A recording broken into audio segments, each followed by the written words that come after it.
30 de março de 1945. Roma Straße, H. Heidelberg, Alemanha. A caneta tinteiro parou no meio da frase enquanto Ingrid Becker, de 23 anos, escrevia em seu diário, registrando palavras que lhe teriam valido prisão imediata se descobertas por oficiais da Wehrmacht em retirada. Os americanos não são nada do que nos disseram. Eles têm chocolate, chocolate de verdade, e sorriem para as crianças. Através da janela rachada do apartamento de sua família, ela acabara de testemunhar algo que contradizia 6 anos de propaganda nazista. Soldados americanos da 63ª Divisão de Infantaria estavam distribuindo barras de doces para crianças alemãs.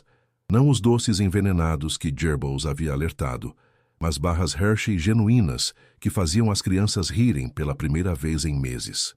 Os GIs usavam uniformes limpos, tinham dentes brancos e não mostravam sinais da barbárie que os oficiais nazistas haviam prometido que seguiria a ocupação americana. 20.000 soldados americanos entraram em H. Heidelberg naquela sexta-feira santa sem disparar um tiro. A cidade universitária havia sido declarada uma cidade aberta para preservar sua arquitetura medieval. O que nem as mulheres alemãs observando por trás das cortinas, nem os soldados americanos sabiam, era que este momento desencadearia uma das transformações sociais mais complexas na história da ocupação moderna. Uma quebra sistemática de barreiras entre conquistador e conquistado pela simples força da natureza humana. As estatísticas da transformação romântica estavam sendo escritas não em diretivas militares, mas em pedidos de casamento que logo inundariam os escritórios militares americanos. 14.000 mulheres alemãs solicitariam casamento com militares americanos dentro de 18 meses, alterando para sempre a trajetória de ambas as nações. A velocidade do colapso da Alemanha na primavera de 1945 levou as forças americanas às cidades alemãs mais rápido do que qualquer um havia previsto. Frankfurt caiu em 29 de março de 1945 para o Terceiro Exército do general Patton. H. Heidelberg se rendeu no dia seguinte sem resistência. Nuremberg, o coração simbólico do nazismo, caiu em 20 de abril, aniversário de Hitler. Munique foi capturada em 30 de abril, no mesmo dia em que Hitler cometeu suicídio em Berlim. Em 4 de julho, dia da independência, as forças americanas entraram em seu setor designado de Berlim. Entre os primeiros americanos a estabelecerem quartéis generais permanentes estava o coronel William W. Johnson, que supervisionaria a transformação de H. Heidelberg no centro nevrálgico da ocupação americana. Seu diário, descoberto em arquivos militares décadas depois, forneceria aos historiadores o relato mais detalhado das primeiras interações germano-americanas da perspectiva militar. Os primeiros encontros entre soldados americanos e civis alemães começaram horas após a ocupação. O soldado de primeira classe James Morrison, do Brooklyn, servindo com a 3ª Divisão de Infantaria, escreveu para sua mãe em 2 de abril de 1945: "O povo alemão nos encara como se fôssemos de outro planeta. As mulheres especialmente parecem chocadas por não sermos os monstros de que lhes falaram. Uma velhinha começou a chorar quando a ajudei a carregar baldes de água. Ela ficava dizendo, 'Dank, Dank', repetidamente. Mas o choque mais profundo veio do que os alemães viram da abundância americana. O cabo Robert Hayes, estacionado em Frankfurt, documentou a reação. Eles não conseguem acreditar na quantidade de comida que temos. Nossas rações K, das quais reclamamos constantemente, contêm mais carne do que os civis alemães viram em meses. Quando jogamos fora refeições pela metade, as crianças alemãs brigam pelos restos. A máquina militar americana que rolou para a Alemanha representava um poder industrial além da compreensão alemã. O 12º Grupo de Exército, sozinho, consistia em 1.300.000 homens, apoiados por 460.000 veículos, consumindo 1.250.000 galões de gasolina diariamente. Cada divisão americana possuía mais caminhões do que corpos inteiros do exército alemão. O corpo odontológico, apenas tratando os dentes dos soldados, empregava mais dentistas do que existia em toda a Baviera. O presidente Franklin D. Roosevelt havia instruído pessoalmente o general Dwight D. Eisenhower em setembro de 1944. O povo alemão, como um todo, deve ser levado a entender que a nação inteira esteve envolvida em uma conspiração ilegal contra as decências da civilização moderna. Essa filosofia se materializou como a política de não fraternização, formalmente codificada na Diretiva 167 do Joint Chiefs of Staff, assinada pelo presidente Truman em 10 de maio de 1945. A política era absoluta. Nenhum soldado americano poderia falar com um adulto alemão, exceto em assuntos oficiais. A penalidade era severa, uma multa de $65, o equivalente ao salário mensal inteiro de um soldado. Soldados pegos fraternizando enfrentavam corte marcial e redução de patente. A polícia militar foi instruída a patrulhar ruas, parques e cafés, prendendo qualquer americano visto conversando com civis alemães. O sargento técnico William Barnes, da 82ª Divisão Aerotransportada, manteve um relato detalhado que sobreviveu em seus pertences pessoais. A ordem é impossível. Estamos vivendo entre essas pessoas. Mulheres alemãs trabalham em nossos refeitórios, limpam nossos quartéis, lavam nossos uniformes. Como podemos não falar com elas? Ontem fui multado por dizer Guten Morgen para a faxineira da nossa unidade, uma avó de 60 anos. A primeira rachadura na política veio notavelmente rápido. Em 11 de junho de 1945, apenas 5 semanas após a rendição da Alemanha, Eisenhower modificou a ordem para permitir que os soldados falassem com crianças alemãs. A cena de GIs brincando com jovens alemães, ensinando-lhes beisebol, compartilhando chocolate, tornou-se comum em toda a zona de ocupação. Em julho de 1945, os soldados podiam conversar com adultos em locais públicos, embora entrar em lares alemães continuasse proibido. O colapso completo veio em 1º de outubro de 1945, quando o chefe, Supreme Headquarters, Allied Expeditionary Force, encerrou totalmente a proibição de fraternização, exceto para proibições de casamento e aquartelamento em lares alemães.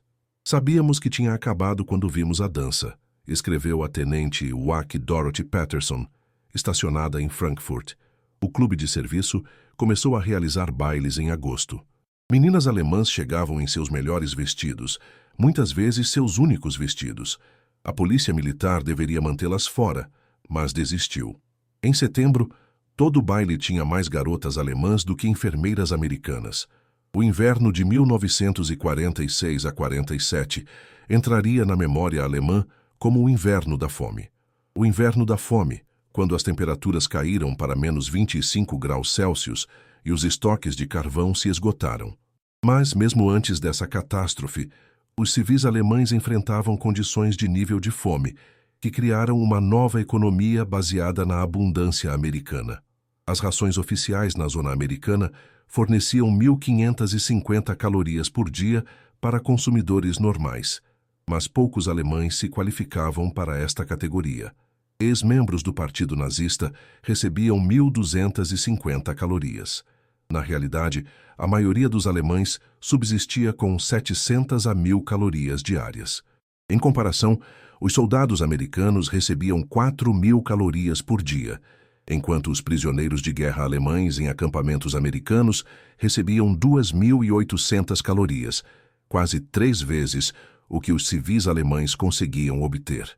Maria Hoffmann, uma secretária de Munique que mais tarde imigrou para Chicago, registrou os preços em seu diário. Meia libra de manteiga custa 250 Reichsmarks no mercado negro, meu salário de mês inteiro. Mas o PX americano a vende por 26 centavos. Um pacote de cigarros que custa a um soldado $1 é trocado por 1.000 Reichsmarks. Nos tornamos mendigos em nosso próprio país. O mercado negro centrou-se nos cigarros como moeda. Os cigarros americanos eram tão valiosos que os trabalhadores alemães frequentemente preferiam o pagamento em cigarros a Reichsmarks. Um único cigarro Lucky Strike podia comprar um pão. Um pacote podia comprar uma câmera, joias ou heranças de família. Criminosos profissionais chamados Sheba organizaram redes de distribuição, Mas alemães comuns também participavam do que chamavam de economia do cigarro. Ursula Mier, então com 19 anos, trabalhando como datilógrafa no quartel-general americano em Frankfurt, escreveu em 1985: "Meu chefe americano me pagava 120 Reichsmarks mensalmente, mas também me dava café, chocolate e cigarros como gorjeta. O café sozinho valia 500 Reichsmarks no mercado negro. Sem a bondade dele, minha família teria morrido de fome." A disparidade era visível em toda parte. Os refeitórios americanos jogavam fora mais comida diariamente do que as famílias alemãs viam em uma semana. O sargento Anthony Romano, da Filadélfia, documentou: "Somos ordenados a derramar alvejante na comida restante para que os alemães não possam comê-la. É horrível. Crianças nos observam destruir comida enquanto estão morrendo de fome. A maioria de nós ignora a ordem quando os oficiais não estão olhando." As mulheres alemãs, em 1945, enfrentavam circunstâncias únicas na história moderna. Da população masculina da Alemanha com idade entre 15 e 50 anos, 4.800.000 estavam mortas, 11 milhões estavam em campos de prisioneiros de guerra e milhões mais estavam incapacitadas. Só em Berlim, as mulheres superavam os homens em 2 milhões contra 1 milhão. Essa demografia criou o que os historiadores chamaram de problema do excedente de mulheres. Milhões de mulheres sem perspectiva de casamento em uma sociedade onde mulheres solteiras tinham poucas oportunidades econômicas. Elizabeth, nome omitido, uma professora de Wiesbaden, descreveu a situação em depoimento dado em 1980. "Éramos chamadas de mulheres escombros, Trümmerfrauen, porque limpávamos edifícios bombardeados com as próprias mãos por 72 Reichsmarks mensais. Mas professoras, secretárias, balconistas, todas fazíamos o mesmo trabalho. Mulheres profissionais tornaram-se operárias porque não havia outro emprego. Trabalhar para os americanos oferecia uma fuga dessa pobreza esmagadora. Os militares dos Estados Unidos empregaram 300.000 alemãs até dezembro de 1945, incluindo aproximadamente 100.000 mulheres como secretárias, tradutoras, telefonistas, balconistas e trabalhadoras domésticas. Essas posições pagavam 3 vezes os salários alemães e proporcionavam acesso a bens americanos. Anna Brown, que trabalhou como tradutora no quartel Campbell, em H. Heidelberg, lembrou: "Meu salário americano era de 200 Reichsmarks, mas o verdadeiro pagamento eram as sobras do refeitório dos oficiais. Os restos de um dia podiam alimentar minha mãe, avó e 2 irmãos mais novos por uma semana. As outras meninas alemãs e eu embrulhávamos cuidadosamente cada pedaço de pão, cada maçã mordida, para levar para casa. Mas o emprego vinha com custos sociais. As mulheres que trabalhavam para os americanos eram rotuladas de Ami-Liebchen, amantes de americano, ou pior, Schokoladenmädchen, garotas de chocolate, implicando que se vendiam por doces. O termo Verônica Dunkel surgiu como um trocadilho amargo, doença venérea, para mulheres que supostamente agradeciam aos americanos por tudo. Estávamos presas entre a sobrevivência e a vergonha, testemunhou Gertrude Wagner, que trabalhou em um depósito de veículos americano. Se aceitávamos empregos americanos, éramos traidoras. Se namorávamos americanos, éramos termo ofensivo omitido. Se ficássemos em casa e morrêssemos de fome, éramos tolas. Não havia como vencer. A transformação de bens de luxo em moeda de sobrevivência criou uma nova ordem social na Alemanha ocupada. Soldados americanos possuíam riqueza além da imaginação alemã. Barras de chocolate, café instantâneo, bens enlatados, cigarros, meias de nylon e sabão. Itens que haviam desaparecido da vida alemã anos antes. O sargento-mestre Dale Peterson, de Iowa, manteve registros detalhados da economia de troca. Um par de meias de nylon equivale a 10 libras de batatas ou 5 libras de carne. Meia libra de café equivale a um terno masculino. Um pacote de cigarros equivale a um rádio ou câmera. As famílias alemãs estão trocando heranças centenárias por itens básicos de alimentação. Os infames trens de carvão demonstravam o desespero. Mulheres alemãs subiam em trens de carvão, em movimento lento para jogar carvão para suas famílias, arriscando a morte ou a prisão. Quando a polícia militar americana começou a guardar os trens, as mulheres ofereciam várias trocas para que os guardas desviassem o olhar. Hannah Laura Schmidt, entrevistada em 1995, descreveu as complexidades morais. Minha amiga Greta namorava um sargento americano. Ele lhe dava chocolates, café, meias. Ela compartilhava tudo com 5 outras famílias em nossa rua. Ela era uma prostituta ou uma heroína. Estávamos famintas demais para julgar. As lojas PX, Post Exchange, troca de posto, tornaram-se símbolos da abundância americana. Essas lojas militares, proibidas para os alemães, exibiam bens que os alemães não viam desde antes da guerra. Frutas frescas, carne, pão branco, doces, roupas, rádios e relógios. Funcionárias alemãs que trabalhavam nessas lojas as descreviam como um paraíso. Olhar pelas janelas do PX era tortura, lembrou Brunhilde Du. Esposas americanas comprando 10 barras de chocolate, enquanto crianças alemãs imploravam por pão do lado de fora. Os americanos não eram cruéis. Era apenas a vida normal deles. Mas o normal deles era o nosso sonho impossível. No outono de 1945, a interação social entre soldados americanos e mulheres alemãs havia se tornado imparável. Clubes de serviço e salões de dança foram abertos em toda a zona americana. Teoricamente apenas para pessoal americano, mas cada vez mais cheios de mulheres alemãs. O Feminina Palace em Frankfurt, o Haus Vaterland em Berlim e os espaços da America House tornaram-se centros de uma nova ordem social. Os bailes seguiam um padrão previsível. Meninas alemãs chegavam com suas melhores roupas sobreviventes, muitas vezes uniformes da Wehrmacht alterados, tingidos de preto ou marrom, o único tecido disponível. Elas haviam aprendido passos de dança americanos com revistas contrabandeadas e rádios escondidos. As bandas, frequentemente compostas por músicos alemães que haviam preservado secretamente gravações de jazz durante os anos nazistas, tocavam Glenn Miller, Benny Goodman e Tommy Dorsey. O cabo Eugene Davis, de Detroit, escreveu para casa em dezembro de 1945. As garotas alemãs estão desesperadas para dançar. Elas foram proibidas de dançar música americana por 12 anos. Elas sabem cada palavra de músicas que nunca tiveram permissão para ouvir. É de partir o coração e lindo ao mesmo tempo. Os salões de dança representavam mais do que entretenimento. Eram mercados de romance e sobrevivência. Relatórios da Polícia Militar documentaram a economia desses encontros.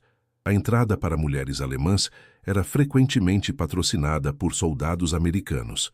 Uma dança rendia uma barra de chocolate. A companhia de uma noite podia render café e cigarros. Um relacionamento estável podia significar a sobrevivência da família. Ilsa, que conheceu seu marido americano em um baile em Frankfurt em 1946, descreveu a atmosfera. Fingíamos que era sobre música e dança, mas todos sabiam a verdade. Garotas sem famílias para alimentar dançavam por alegria. Garotas com irmãos famintos dançavam por comida. Os americanos também sabiam. Mas o que alguém poderia fazer? Era a realidade em que vivíamos. A proibição de casamentos germano-americanos criou um pesadelo burocrático e uma tragédia humana. Milhares de casais se apaixonaram apesar dos regulamentos, levando a esquemas elaborados para contornar a lei militar. Alguns soldados obtiveram documentos falsos, alegando que suas namoradas eram deslocadas de outros países. Outros arranjaram casamentos por procuração por meio de advogados na América. Muitos simplesmente viviam juntos, ilegalmente, arriscando o corte marcial. A pressão por mudança veio de fontes inesperadas. Capelães militares, inicialmente contrários aos relacionamentos germano-americanos, começaram a defender os direitos de casamento após aconselharem centenas de casais sinceros. O major capelão Thomas Anderson escreveu em um relatório oficial: "Estes não são troféus de guerra ou conquistas. Eu casei estes homens antes do combate e os enterrei depois. Eles merecem o direito de escolher suas próprias esposas." Em 11 de dezembro de 1946, a proibição foi finalmente suspensa com condições. Mulheres alemãs que procuravam se casar com americanos enfrentavam investigação extensiva. Verificações de antecedentes políticos para conexões nazistas, exames médicos, referências de caráter e prova de afeto sincero em vez de motivação econômica. O processo levava um mínimo de 3 meses e, muitas vezes, muito mais. Em 24 horas, após a suspensão da proibição, os escritórios militares receberam 2.500 solicitações de casamento.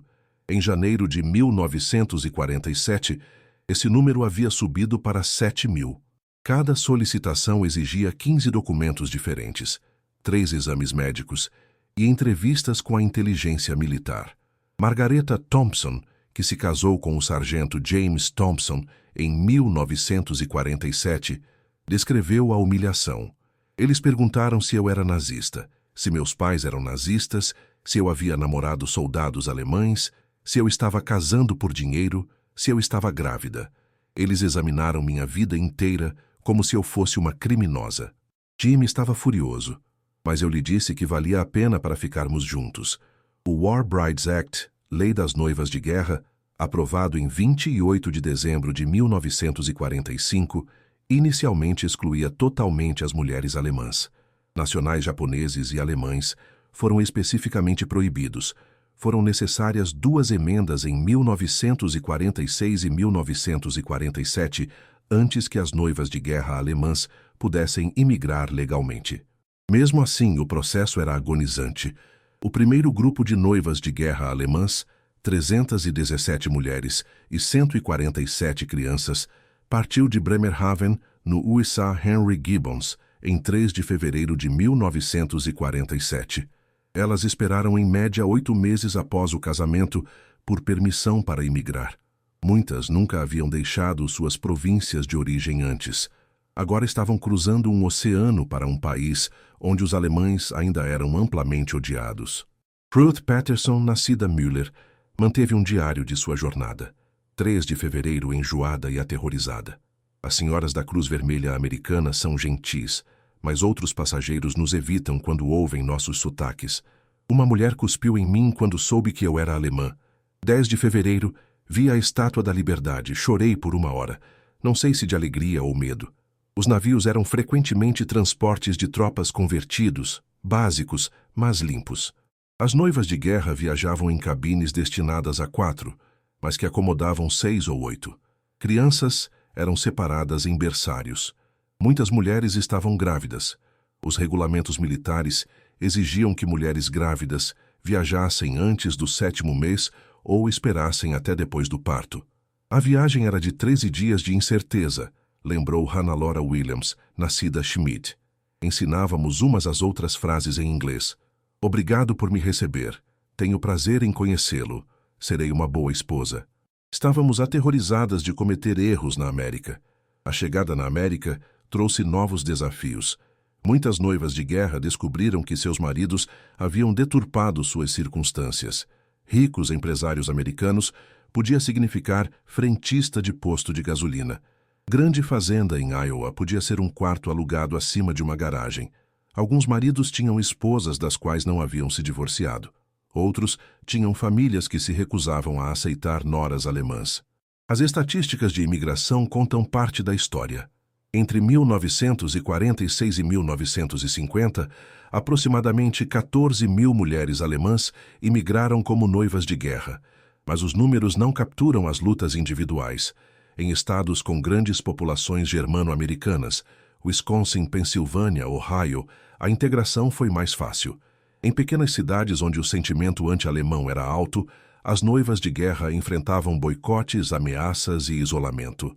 Martha Davis, nascida Becker, chegou ao Alabama em 1947. A família do meu marido se recusou a me encontrar por 6 meses. Os vizinhos me chamavam de nazista quando eu caminhava até a loja. O merceeiro não me atendia, até que outros clientes reclamassem. John me defendia, mas ele trabalhava longas horas.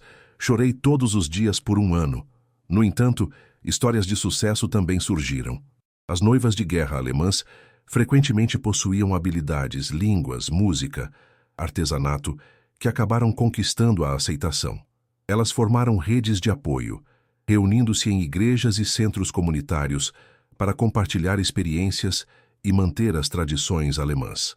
Muitas se tornaram ativas nas comunidades, juntando-se a associações de pais e mestres, grupos de igreja e organizações cívicas. Tínhamos que ser perfeitas, explicou Ingrid Johnson, nascida Now. Esposas perfeitas, mães perfeitas, americanas perfeitas. Qualquer erro refletia não apenas sobre nós, mas sobre todas as mulheres alemãs. Não podíamos nos dar ao luxo de falhar. 20 de junho de 1948 marcou a transformação decisiva dos relacionamentos germano-americanos. A reforma monetária substituiu o inútil Reichsmark pelo Deutsche Mark, estabilizando instantaneamente a economia. Cada alemão recebeu 40 novos marcos, cerca de $10. Mas o impacto psicológico foi enorme. Foi como mágica, lembrou Ursula Henderson, nascida Mayer. Sexta-feira, as vitrines estavam vazias. Segunda-feira, estavam cheias. De repente, tínhamos poder de compra. Não precisávamos trocar nossos corpos ou dignidade por comida. Podíamos trabalhar, ganhar e comprar como pessoas normais. O mercado negro ruiu da noite para o dia. Os cigarros voltaram a ser cigarros, em vez de moeda. Os soldados americanos não podiam mais viver como reis com salários militares. As mulheres alemãs que namoravam americanos para sobreviver agora podiam escolher relacionamentos por afeto. O capitão William Stewart, comandante da Polícia Militar em Frankfurt, relatou: toda a dinâmica mudou em um fim de semana.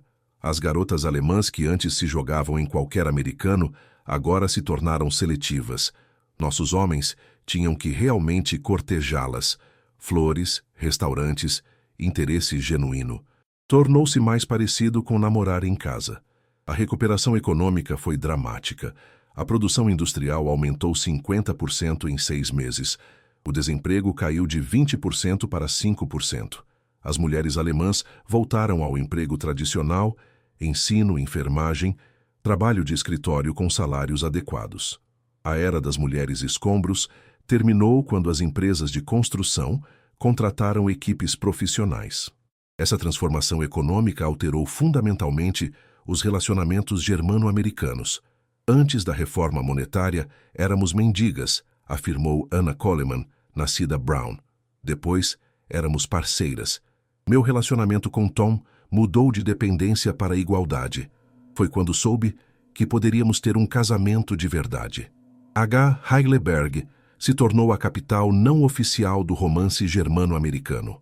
A cidade, intacta pelos bombardeios, abrigou a maior concentração de forças americanas na Europa. Em 1950, 20.000 soldados americanos e 5.000 membros da família viviam lá, transformando a cidade universitária medieval em um experimento bicultural. O quartel Campbell, renomeado da Großdeutschland Kaserne da Wehrmacht, em 23 de agosto de 1948, tornou-se uma cidade americana autônoma. O Mark Twain Village, construído a partir de 1948, forneceu moradias em estilo suburbano para famílias americanas. O centro comercial, concluído em 1951, apresentava um supermercado americano, salão de beleza e lanchonete, atrações que atraíam alemães curiosos, apesar de serem oficialmente proibidos. A universidade desempenhou um papel único. Oficiais americanos se matricularam em cursos de filosofia e literatura alemãs, enquanto estudantes alemães ensinavam inglês às esposas dos soldados. O professor Wilhelm Hoffmann, que ensinou estudantes americanos de 1947 a 1965, observou: a sala de aula se tornou um terreno neutro, onde ex-inimigos discutiam Goethe e Shakespeare como iguais. O romance floresceu na atmosfera única de H. Heidelberg. O promenade do rio Neckar, os jardins do castelo e as tavernas estudantis proporcionaram cenários para o namoro impossível em cidades destruídas como Frankfurt ou Mannheim. As autoridades militares estimaram que 30% dos soldados americanos estacionados em H. Heidelberg por mais de 6 meses entraram em relacionamentos sérios com mulheres alemãs. Lisa Morgan, nascida Simon, que conheceu seu marido em H. Heidelberg em 1949, lembrou: H. Heidelberg era como um conto de fadas sobrevivendo em um pesadelo. O castelo, a ponte velha, as canções estudantis. Isso lembrava os americanos da Europa romântica. Podíamos fingir que a guerra não tinha acontecido, pelo menos por uma noite. Frankfurt emergiu como o coração econômico da ocupação. O edifício I.G. Farben, o maior complexo de escritórios da Europa, tornou-se quartel-general militar americano a partir de março de 1945. A enorme estrutura, que havia abrigado o conglomerado químico que produziu o Zyklon B, agora administrava o Plano Marshall e os programas de desnazificação. A presença americana transformou Frankfurt em Manhattan, no Maine. Em 1949, 15 mil americanos viviam em moradias requisitadas, criando bairros americanos inteiros. O projeto habitacional Plattenstrasse sozinho continha 777 apartamentos, exclusivamente para famílias americanas. Esses enclaves apresentavam comodidades em estilo americano. Aquecimento central, cozinhas modernas e playgrounds, luxos que a maioria dos alemães não experimentaria por mais uma década. O PX em Frankfurt se tornou a maior loja militar americana fora dos Estados Unidos. Funcionários alemães a descreviam como Amerika in Deutschland, América na Alemanha. A loja empregava 500 alemães, criando um dos primeiros espaços onde americanos e alemães trabalhavam como colegas, em vez de ocupante e ocupado. Margaret Anderson, nascida Schultz, que trabalhou no PX de Frankfurt, conheceu seu marido lá em 1950. O PX era território neutro. Dentro daquelas paredes, não éramos conquistados e conquistadores. Éramos colegas de trabalho.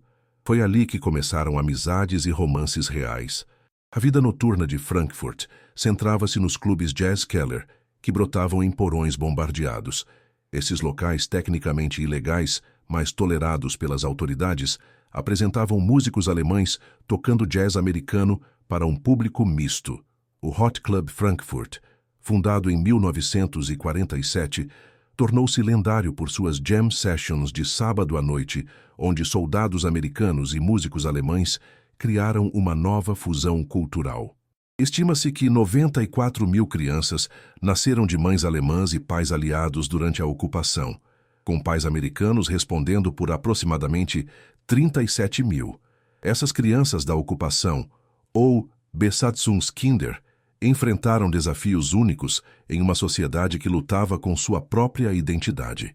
Filhos de pais americanos brancos geralmente se integravam mais facilmente, especialmente se seus pais se casassem. Mas aproximadamente 5 mil crianças nasceram de pais afro-americanos, enfrentando discriminação severa em um país sem população negra significativa e com a ideologia racial nazista persistente. Hans Johnson, nascido em 1947 de mãe alemã e pai afro-americano, descreveu sua infância. Eu era chamado de Neger Mischling, mestiço negro, diariamente. Professores me sentavam separadamente. Nenhum pai alemão permitia que seus filhos brincassem comigo. Minha mãe perdia empregos quando os empregadores descobriam que ela tinha um filho negro. Algumas mães colocavam crianças de raça mista em orfanatos, esperando a adoção para a América. O Brown Baby Plan, Plano Bebê Marrom, iniciado pela jornalista afro-americana Mabel Grammer, colocou com sucesso aproximadamente 500 crianças alemãs de raça mista com famílias afro-americanas nos Estados Unidos entre 1951 e 1953. Minha mãe me entregou quando eu tinha 3 anos, lembrou Dorothy Brown, adotada em 1952. Ela me escreveu uma carta que recebi quando completei 18 anos, explicando que me amava, mas não podia me dar um futuro na Alemanha. Ela estava certa. Meus pais adotivos em Chicago me deram oportunidades impossíveis na Alemanha da década de 1950. O programa America House, lançado em 1945, criou centros culturais nas principais cidades alemãs, visando a democratização através da exposição a valores americanos. Em 1950, 5 grandes centros operavam em Berlim, Frankfurt, Munique, Hamburgo e Stuttgart, com pequenas salas de leitura em dezenas de outras cidades. Esses centros ofereceram aos alemães seu primeiro vislumbre da vida americana além da ocupação militar. Bibliotecas continham livros proibidos sob os nazistas. Hemingway, Steinbeck, obras de autores judeus. Exibições de filmes mostravam filmes de Hollywood e documentários sobre a democracia americana. Aulas de inglês, frequentemente ministradas por esposas de militares, atraíram milhares de estudantes. A America House de Munique, aberta em 1946, tornou-se a mais bem-sucedida, atraindo 80 mil visitantes mensalmente em 1950. O diretor Robert McNamara, não o futuro secretário de Defesa, relatou: "Os alemães estão famintos por cultura americana. Eles assistem a palestras sobre democracia, juntam-se a grupos de discussão sobre federalismo, pegam emprestado livros sobre história americana. Este é o poder suave em seu melhor." O Programa de Atividades da Juventude Alemã, GUIA, visava especificamente jovens alemães com idades entre 14 e 25 anos. Os centros GUIA ofereciam esportes, artesanato, música e, o mais popular, danças. Esses eventos supervisionados proporcionavam locais aprovados para a interação germano-americana, reduzindo a fraternização descontrolada. Brigitte Cooper, nascida Wagner, que conheceu seu marido em um baile GUIA em 1951, lembrou: "Os bailes GUIA eram os únicos lugares onde nossos pais nos permitiam encontrar americanos. Eles tinham chaperones, terminavam às 10 horas da noite e serviam apenas refrigerantes. Mas aprendemos danças americanas, jitterbug, swing, e nos sentimos conectadas ao mundo em geral." À medida que a ocupação mudava de punição para a construção de alianças, as políticas militares evoluíram para acomodar as famílias. Em 1950, aproximadamente 30 mil dependentes de militares americanos viviam na Alemanha. Essas famílias, especialmente as esposas, tornaram-se embaixadoras não oficiais, quebrando barreiras através da interação diária. As esposas de militares empregavam empregadas domésticas alemãs, compravam em lojas alemãs quando permitido e matriculavam crianças em escolas alemãs, quando as escolas da base estavam superlotadas. Essas interações mundanas humanizaram a ocupação para ambos os lados. Dorothy Mitchell, esposa de militar em Frankfurt de 1949 a 1952, escreveu em suas memórias: "Minha empregada doméstica alemã, Frau Kleine, me ensinou mais sobre a Alemanha do que qualquer briefing de orientação. Ela me ensinou a cozinhar comida alemã, explicou costumes locais e se tornou minha amiga. Quando ela me contou sobre a perda de seu filho na Rússia, entendi que estes não eram inimigos, mas mães em luto como em qualquer lugar." Os militares estabeleceram clubes de mulheres germano-americanas em 1950, reunindo esposas de militares e mulheres alemãs para intercâmbio cultural. Esses clubes organizaram eventos de caridade, intercâmbios de idiomas e reuniões sociais que criaram amizades duradouras. Os clubes de mulheres quebraram barreiras mais rápido do que qualquer programa oficial, observou o coronel James Patterson, oficial de relações comunitárias.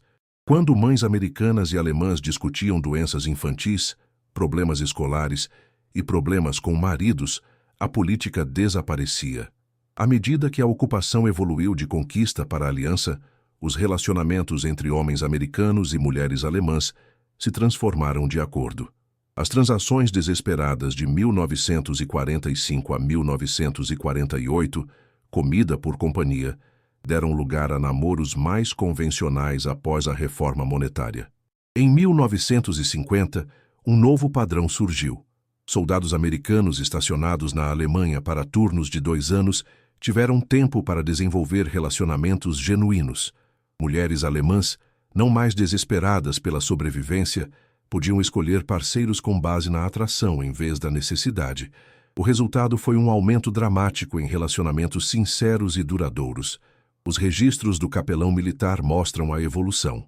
Os casamentos aumentaram de 2.500 em 1947 para 5.000 em 1950, enquanto a taxa de divórcio entre casais germano-americanos caiu de 30% para 15%, comparável às taxas domésticas americanas.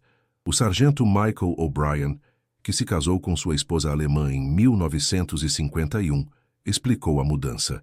Em 46, os caras casavam com garotas que mal conheciam porque sentiam pena delas ou queriam ajudar.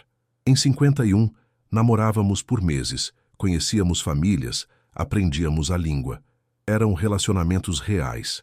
A Guerra da Coreia, começando em junho de 1950, criou urgência em muitos relacionamentos. Soldados enfrentando o destacamento propunham rapidamente, levando a um pico de casamentos. Mas esses casamentos em tempo de guerra se mostraram surpreendentemente duráveis. Os registros militares mostram que 70% duraram mais de 20 anos.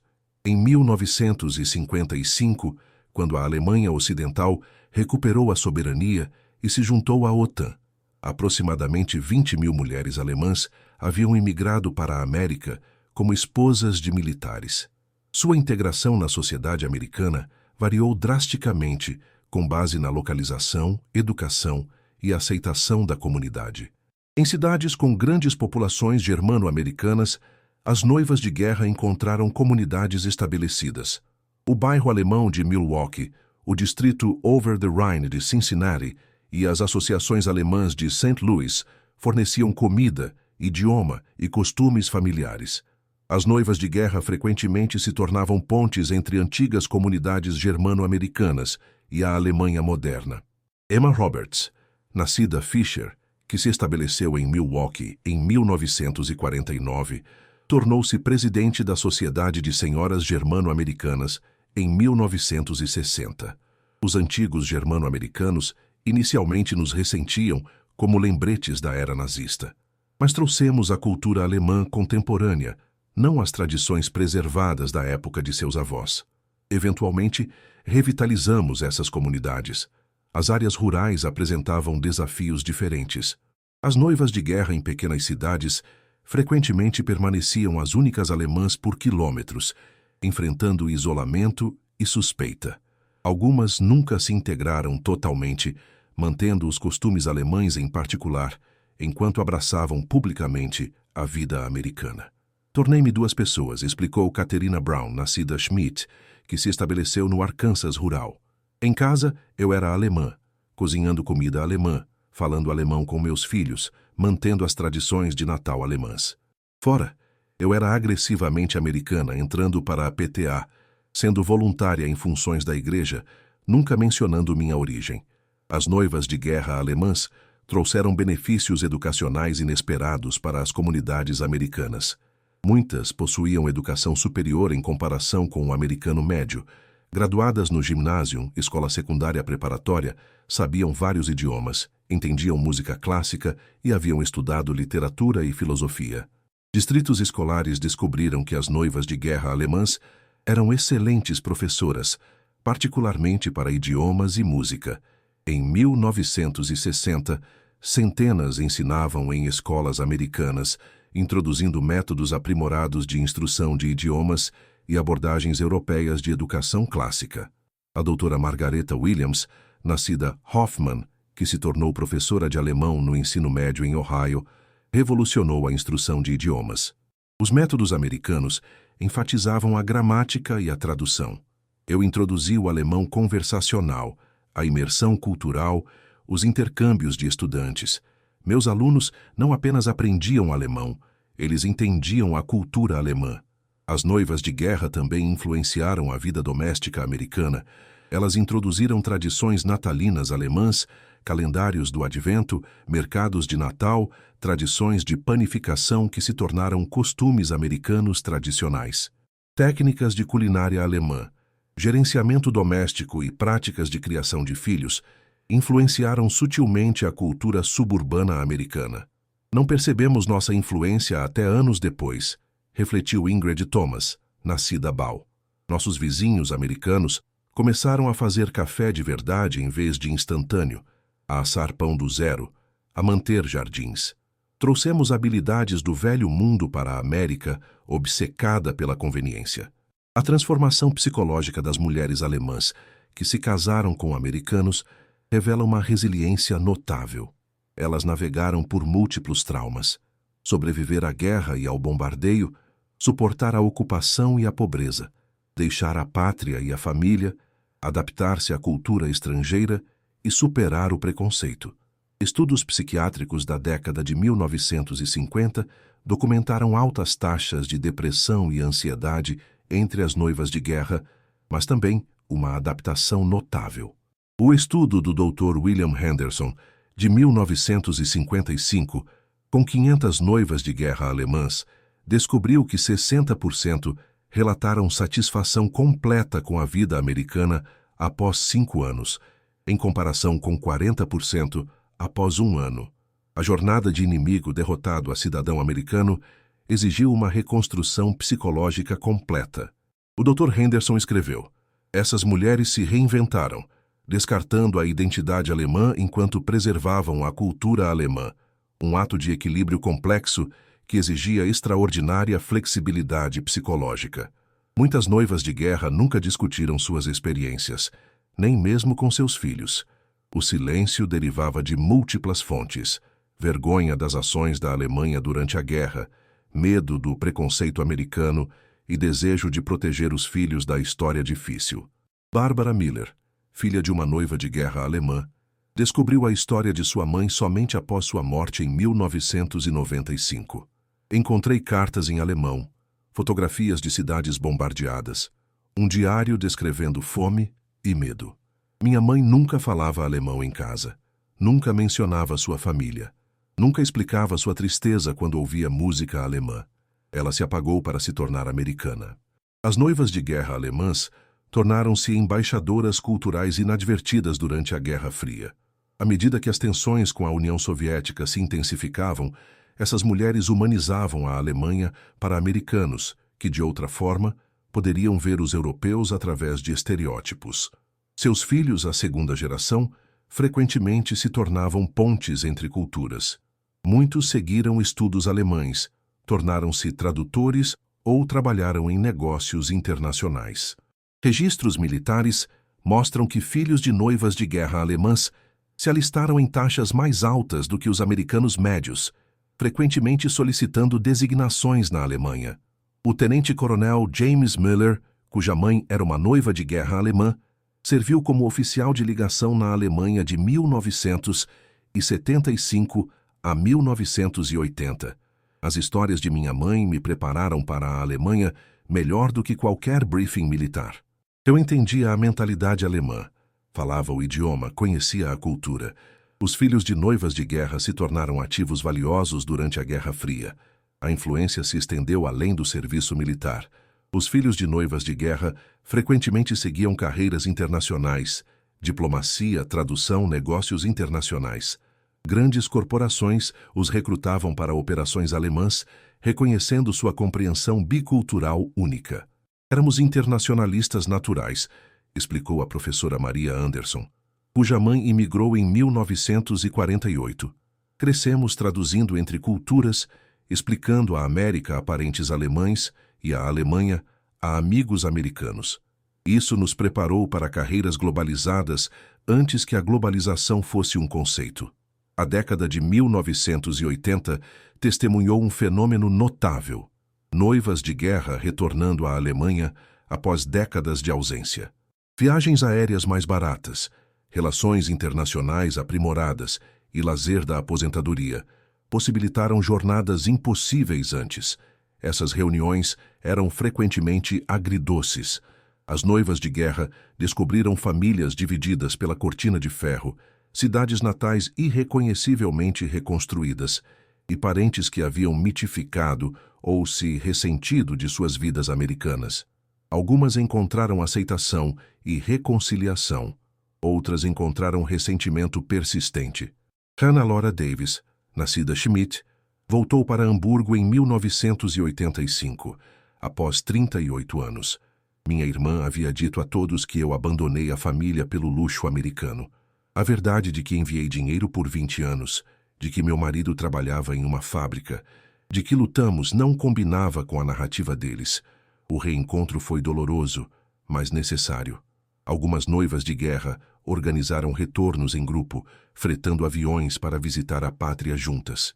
Esses grupos forneceram apoio emocional para confrontar memórias difíceis e paisagens alteradas. O maior, organizado pela Associação de Noivas de Guerra Alemãs da América, em 1987, trouxe 300 mulheres para a Alemanha para um tour de 2 semanas. Retornar juntas nos deu força, explicou a organizadora Christina Thomas.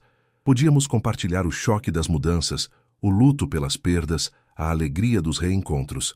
Retornos individuais eram frequentemente traumáticos. Retornos em grupo eram curativos. Os números contam uma história de transformação social maciça. Estatísticas de casamento. 14.000 a 20.000 mulheres alemãs se casaram com militares americanos entre 1946 e 1955. O ano de pico foi 1946, com aproximadamente 2.500 uniões. 70% dos casamentos duraram mais de 20 anos, em comparação com a média americana de 50%. 15% terminaram em divórcio dentro de 5 anos. 15% terminaram com a morte de soldados na Coreia ou em serviço subsequente. Padrões de imigração. O primeiro navio partiu em 3 de fevereiro de 1947 com 317 mulheres. O ano de pico de imigração foi 1949, com 3.500 chegadas. A espera média entre o casamento e a imigração foi de 8 meses. 60% se estabeleceram em áreas urbanas, 40% em áreas rurais ou pequenas cidades da América. Distribuição geográfica: Nova York, 2.500 noivas de guerra. Califórnia, 2.000. Texas, 1.800. Pensilvânia, 1.500. Illinois, 1.200. Wisconsin, 1.000. Ohio, 900. Outros estados, 5.100. Estatísticas de crianças. Aproximadamente 37.000 crianças nascidas de pais americanos e mães alemãs. 5.000 crianças de raça mista, pais afro-americanos. 500 crianças de raça mista adotadas por famílias americanas. 80% das crianças legítimas imigraram com as mães. 20% permaneceram na Alemanha com parentes. Padrões de emprego. 300.000 alemãs empregadas pelos militares dos Estados Unidos em 1946. 100.000 mulheres alemãs em funções de serviço administrativo. Salário médio alemão, 120 Reichsmarks mensais. Salário de emprego americano, 200 Reichsmarks mais benefícios. Pós-reforma monetária, os salários se igualaram dentro de 2 anos. O relacionamento entre mulheres alemãs e GIs americanos na Alemanha do pós-guerra criou transformações duradouras em ambas as sociedades. Essas uniões, nascidas de circunstâncias históricas únicas, desafiaram preconceitos, criaram famílias culturais e construíram pontes humanas entre ex-inimigos. O período imediato do pós-guerra, caracterizado por estratégias desesperadas de sobrevivência e fraternização proibida, evoluiu para um intercâmbio cultural genuíno à medida que a recuperação econômica e a normalização política progrediam. As 14.000 a 20.000 mulheres alemãs que se casaram com militares americanos enfrentaram desafios que variavam de obstáculos burocráticos a ostracismo social. No entanto, a maioria se integrou com sucesso na sociedade americana. Seus filhos, a segunda geração, tornaram-se embaixadores naturais entre culturas, contribuindo para as relações germano-americanas durante a Guerra Fria e além. Muitos seguiram carreiras internacionais, alavancando a compreensão bicultural em um mundo cada vez mais globalizado. Éramos acidentes da história que se tornaram agentes de reconciliação, refletiu Anna Patterson, nascida Müller em um reencontro de noivas de guerra em 1995. Nossos casamentos, nascidos do caos da guerra, ajudaram a construir a paz. Nossos filhos se tornaram pontes entre ex-inimigos. Nossas vidas provaram que a conexão humana transcende o ódio nacional.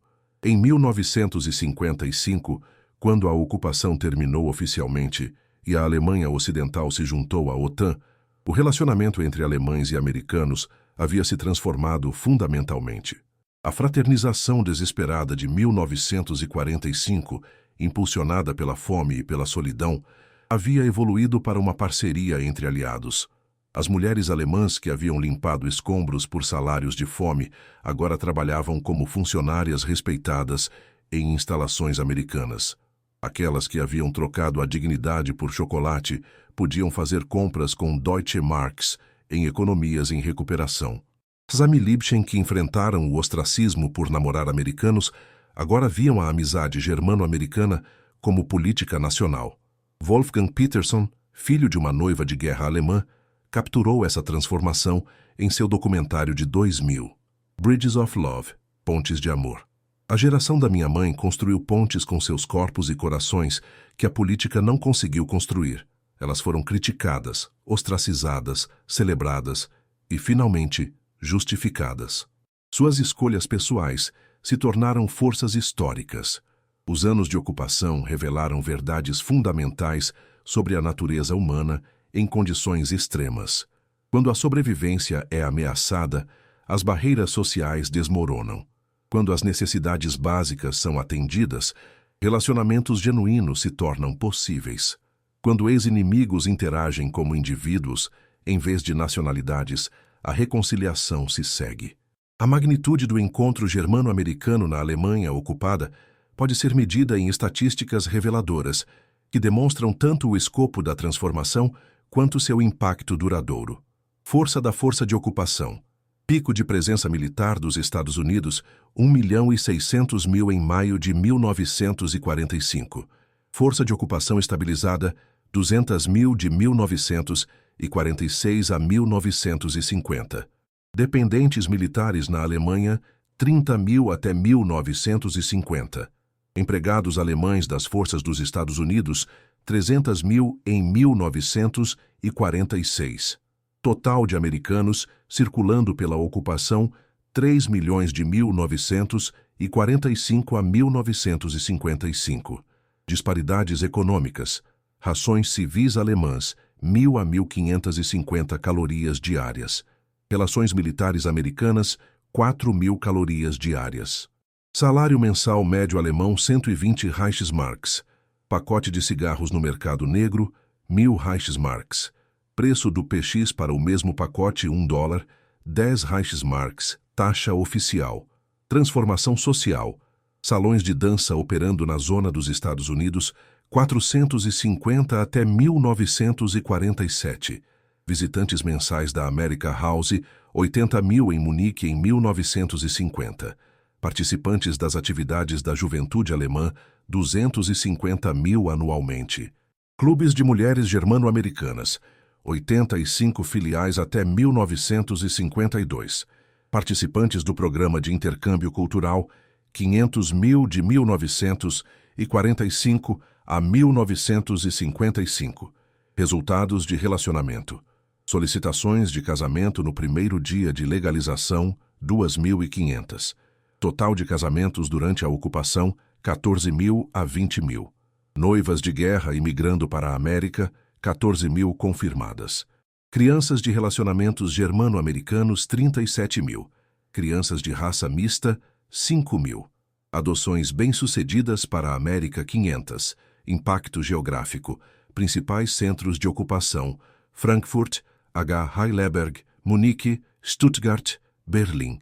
População americana em H. Heidelberg, 20.000 contínua. Apartamentos requisitados em Frankfurt, 3.700. Capacidade do quartel Campbell, 10.000 soldados. Unidades habitacionais no Mark Twain Village, 800. Área do Patrick Henry Village, 97,5 hectares. As vozes individuais das mulheres alemãs que viveram a ocupação fornecem a dimensão humana às estatísticas históricas. Suas histórias, preservadas em cartas, diários e histórias orais, revelam a complexidade da sobrevivência, adaptação e transformação.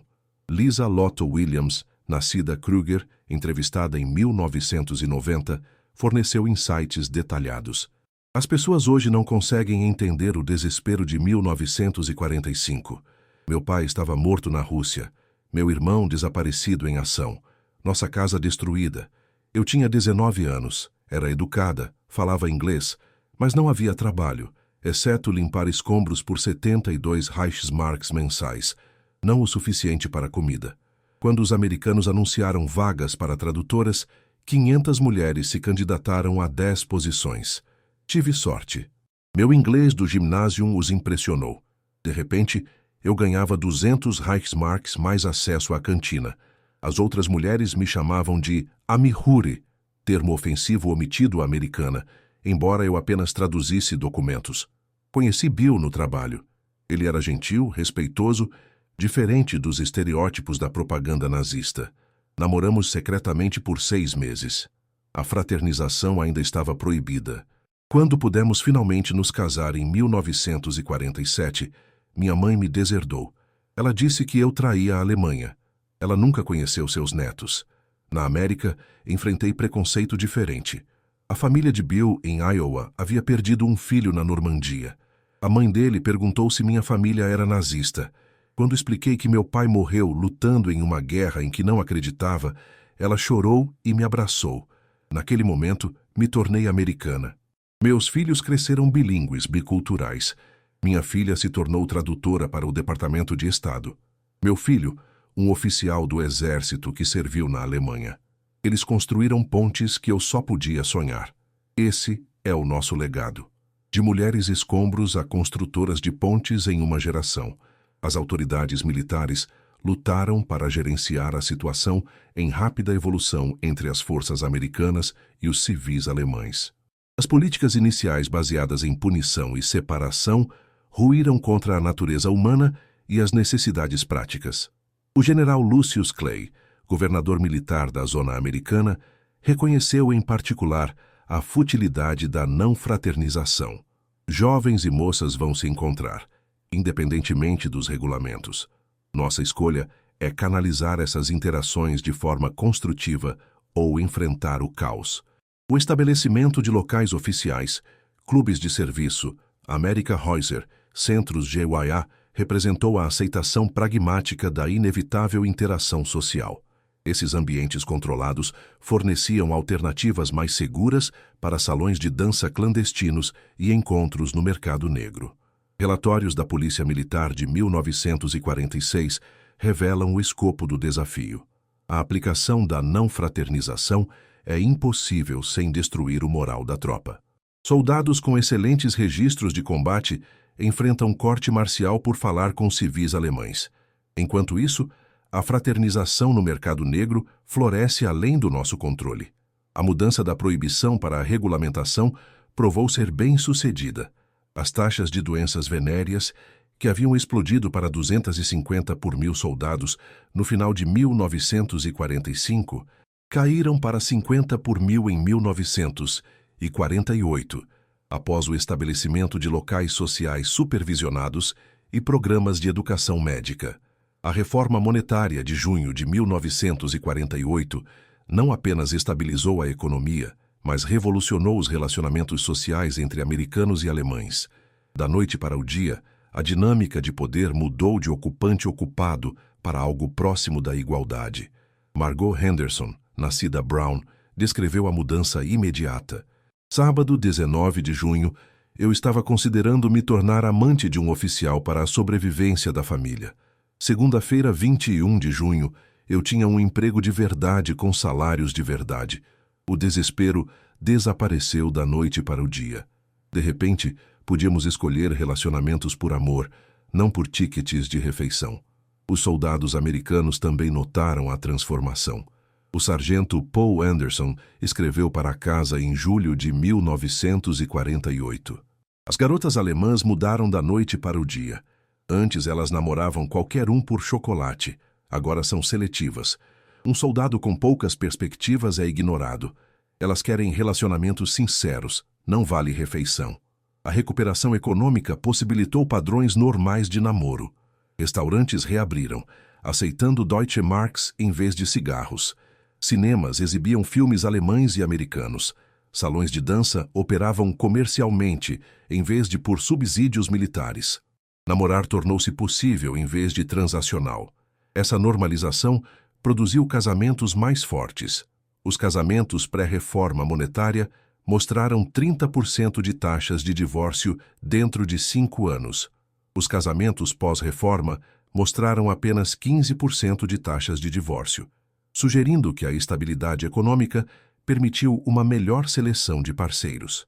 As 37 mil crianças nascidas de mães alemãs e pais americanos enfrentaram desafios únicos. Aqueles cujos pais se casaram ganharam cidadania americana e frequentemente imigraram. Aqueles cujos pais os abandonaram, a maioria, permaneceram na Alemanha como párias sociais. Klaus Thompson, nascido em 1947, descreveu sua experiência. Minha mãe disse aos vizinhos que meu pai morreu na guerra, mas minhas feições eram claramente estrangeiras. As crianças me chamavam de Ami Bastard, bastardo de americano. Professores ignoravam o bullying.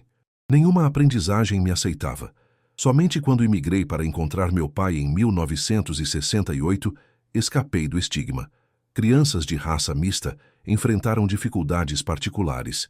A sociedade alemã, ainda influenciada pela ideologia racial nazista, não tinha estrutura para aceitar alemães negros. As mães enfrentaram pressão para institucionalizar essas crianças ou colocá-las para adoção no exterior. Toxi, um filme alemão de 1952 sobre uma criança da ocupação de raça mista, trouxe atenção nacional para sua situação, mas também reforçou estereótipos. A representação do filme da criança como problema que exige solução, em vez de cidadão que merece aceitação, refletiu as atitudes contemporâneas.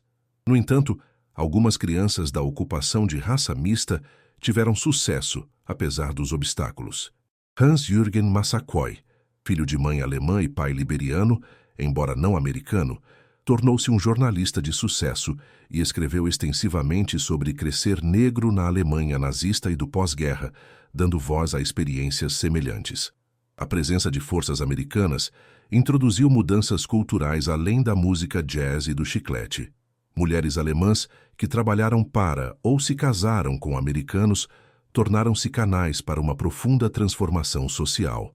A informalidade americana desafiou as tradições hierárquicas alemãs. Secretárias alemãs se dirigiam a oficiais americanos pelo primeiro nome, impensável em escritórios alemães. Soldados americanos brincavam com crianças alemãs, tratando-as como iguais, em vez de subordinados. Essas interações modelaram relacionamentos sociais democráticos. Os americanos nos ensinaram que podíamos questionar a autoridade, lembrou Brigitte Coleman, nascida Fischer. Meu chefe americano pedia minha opinião sobre procedimentos de escritório. Nenhum superior alemão jamais valorizou meus pensamentos. Isso foi revolucionário. A ideia de que as opiniões das pessoas comuns importavam. A cultura de consumo americana também transformou as expectativas alemãs. As exibições do PX mostravam abundância além da imaginação alemã. Revistas americanas circulando por famílias militares para funcionários alemães retratavam casas suburbanas com eletrodomésticos modernos, automóveis e atividades de lazer. Essas imagens inspiraram a reconstrução alemã. O milagre econômico da década de 1950 não foi apenas sobre produção. Foi sobre reimaginar a possibilidade. Mulheres alemãs que viram estilos de vida americanos exigiram conforto e conveniência semelhantes, impulsionando a demanda do consumidor que alimentou a recuperação. Capelães militares desempenharam papéis inesperados nos relacionamentos germano-americanos. Inicialmente opondo-se à fraternização, muitos se tornaram defensores de casais internacionais depois de testemunharem o desenvolvimento de relacionamentos sinceros, apesar dos regulamentos. O relatório do capelão Thomas O'Brien, de 1947, influenciou as mudanças de política. Aconselhei centenas de casais. Estes não são conquistas ou conveniências, mas amores genuínos. Mulheres alemãs arriscam o ostracismo. Soldados americanos arriscam o corte marcial. No entanto, eles persistem. Isso sugere bênção divina, em vez de impulso básico. Igrejas tornaram-se pontos de encontro neutros. Serviços de capela militar abertos a alemães, a partir de 1946, atraíram jovens alemães curiosos sobre o protestantismo americano. Igrejas alemãs que hospedavam serviços americanos descobriram GIs, contribuindo generosamente para fundos de reconstrução. Relacionamentos interreligiosos criaram complicações adicionais. Casamentos católicos protestantes exigiam dispensas especiais. Soldados judeus namorando mulheres alemãs enfrentavam escrutínio particular, dada a história recente. No entanto, o amor transcendeu as fronteiras religiosas, assim como as nacionais. A fé se tornou nossa ponte, explicou Ruth Anderson, nascida Wagner, uma luterana que se casou com um sargento católico. Não podíamos concordar em teologia, mas concordamos em valores, família, serviço, compaixão. Essa fundação sustentou nosso casamento por 40 anos. A década de ocupação americana alterou fundamentalmente as sociedades alemã e americana. As 14.000 a 20.000 mulheres alemãs que se casaram com militares americanos criaram laços permanentes entre ex-inimigos. Seus 37.000 filhos se tornaram pontes vivas entre culturas. Além dos relacionamentos individuais, a ocupação transformou a sociedade alemã. A exposição à democracia americana, cultura de consumo e informalidade social influenciou o desenvolvimento da República Federal. O milagre econômico alemão não foi apenas recuperação industrial, mas também transformação social, inspirada em modelos americanos. A sociedade americana também mudou, embora de forma mais sutil. As noivas de guerra introduziram a eficiência alemã, a ênfase na educação e as tradições culturais que enriqueceram as comunidades americanas. Seus filhos frequentemente se tornaram especialistas internacionais, contribuindo para o engajamento global americano durante a Guerra Fria e além. Éramos embaixadoras, refletiu Christina Patterson, nascida Müller, em um reencontro de 2000. Nossos casamentos não foram apenas escolhas pessoais, mas forças históricas. Provamos que inimigos podem se tornar aliados, o ódio pode se tornar amor, a destruição pode se tornar construção.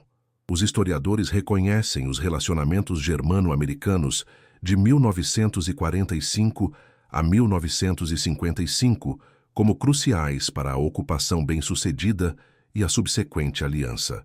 Ao contrário de ocupações duras que geraram ressentimento, o pragmatismo americano sobre a fraternização possibilitou a reconciliação. A doutora Maria Hearn, principal acadêmica em relacionamentos de ocupação, conclui: o casamento de mulheres alemãs e soldados americanos realizou o que os tratados diplomáticos não puderam: reconciliação humana entre ex-inimigos. Esses relacionamentos, inicialmente impulsionados pelo desespero e pela solidão, evoluíram para parcerias genuínas que modelaram a aliança democrática. O contraste com a ocupação soviética é instrutivo. Embora as forças soviéticas também tenham formado relacionamentos com mulheres alemãs, a proibição oficial e a falta de possibilidades de casamento impediram laços duradouros.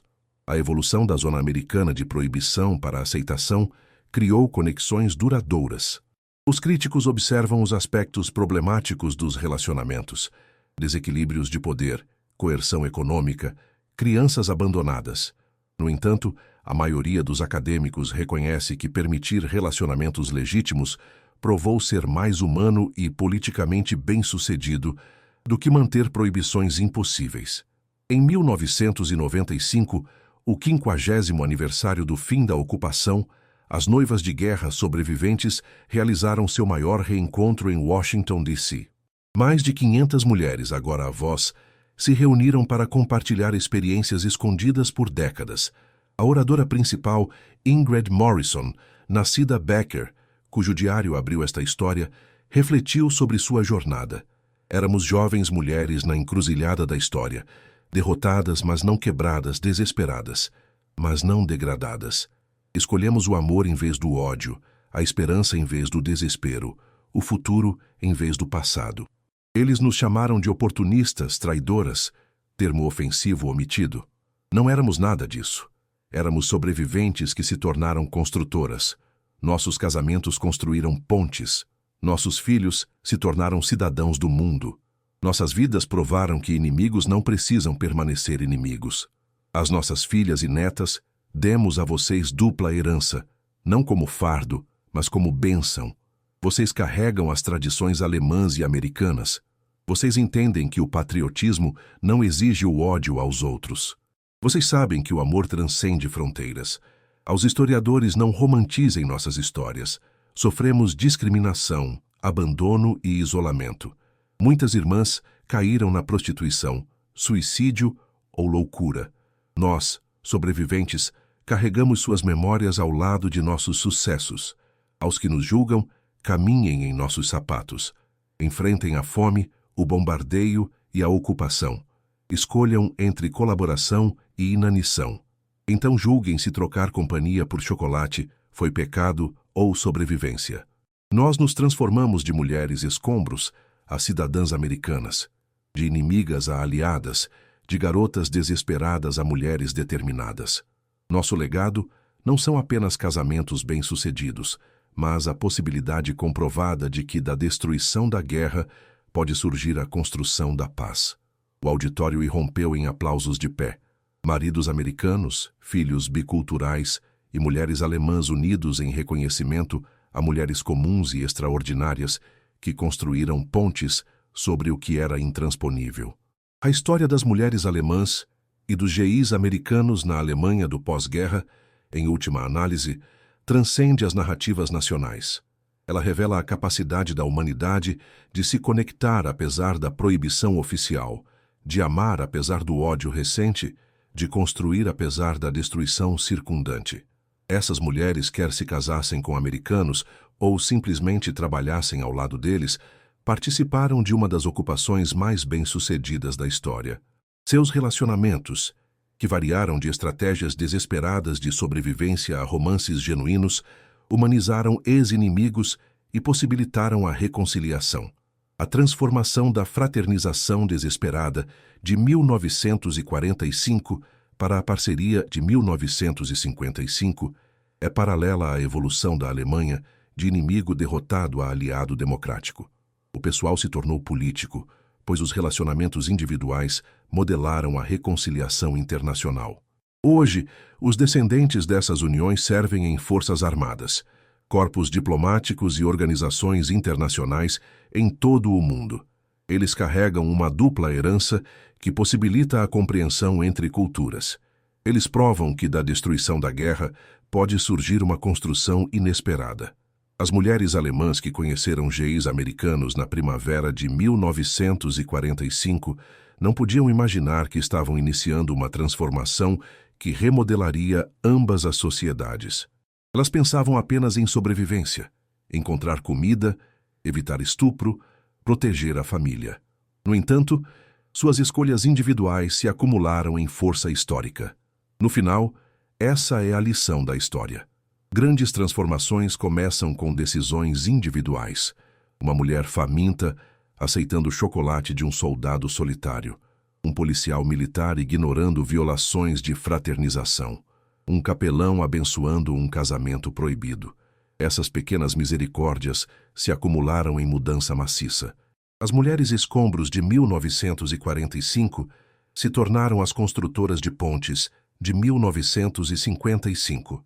Sua jornada do desespero à dignidade, da sobrevivência à cidadania, de inimigo à família, permanece uma das transformações mais notáveis do século XX. Elas provaram que, mesmo nos momentos mais sombrios da história, a conexão humana perdura, se adapta e, em última análise, transcende as barreiras que nos dividem. Seu legado vive não em estatísticas, mas em famílias que abrangem continentes, em filhos que falam vários idiomas, em netos que não veem contradição em ser alemães e americanos. Elas provaram que o amor, por mais complicadas que sejam suas origens, pode conquistar até os ódios mais profundos. A caneta tinteiro que registrou a primeira impressão de Ingrid Becker sobre os americanos em março de 1945. Mais tarde, escreveria cartas para Iowa, descrevendo sua nova vida americana. A transformação estava completa. O conquistado havia se tornado família. O ocupado havia se tornado cidadão. Os inimigos haviam se tornado os aliados mais próximos. Essa transformação, replicada milhares de vezes em vidas individuais, mudou o curso da história. Dos escombros da guerra total, surgiu não apenas a reconstrução física, mas a reconciliação humana. As mulheres alemãs e os geís americanos que se encontraram no caos da ocupação criaram a partir da destruição algo que nenhum dos lados havia imaginado ser possível. Paz duradoura construída sobre a conexão pessoal. Sua história nos lembra que as grandes transformações da história muitas vezes não começam em parlamentos ou palácios, mas nos simples momentos humanos em que ex-inimigos descobrem sua humanidade compartilhada. Na Alemanha ocupada, essa descoberta começou com uma barra de chocolate, um sorriso, uma dança e terminou com famílias que abrangiam oceanos e gerações que encarnavam a reconciliação.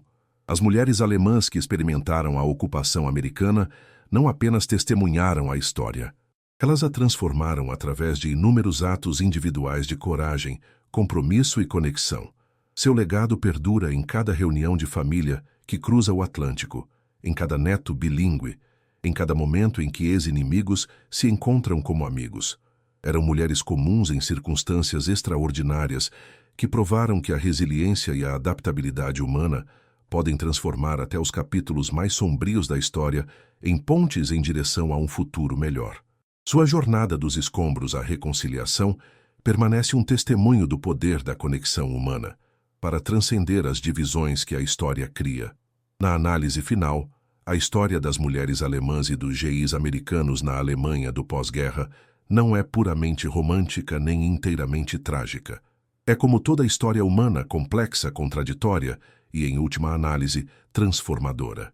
Das profundezas da derrota e do desespero, surgiram conexões que ajudaram a remodelar o mundo do pós-guerra, provando que, mesmo em ruínas, a humanidade encontra maneiras de reconstruir não apenas edifícios, mas laços entre os povos.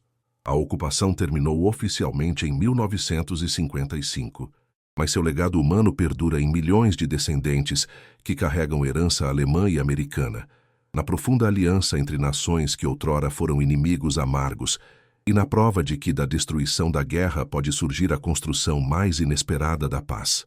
Famílias que abrangem as divisões que a história cria. Crianças que encarnam a reconciliação e o amor que transcende as fronteiras de nação, idioma e o amargo.